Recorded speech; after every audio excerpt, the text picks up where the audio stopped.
Let's dive into how you can pin workflows at the bottom of your channels. This way, users have the option to either send a channel message or immediately kick off a workflow or ticket with Wrangle. To illustrate, I'm using my HR help channel, where I want users to decide right from the start if they wish to send a message in the channel or begin an employee onboarding workflow with Wrangle.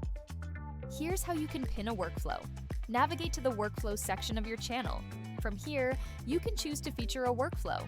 In this case, I have an employee onboarding workflow with Wrangle that I want to highlight. I'll simply hit Feature Workflow, select the desired workflow, and feature it. With my workflow now featured in the channel, I can return to the main channel view.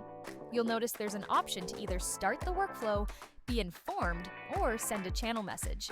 If I select Employee Onboarding with Wrangle, I can immediately initiate the workflow.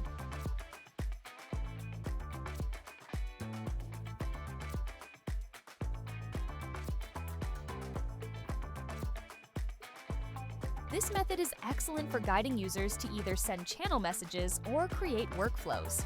It helps customize their experience by directing them to specific workflows or ticket creation right within the designated channel without needing to navigate elsewhere.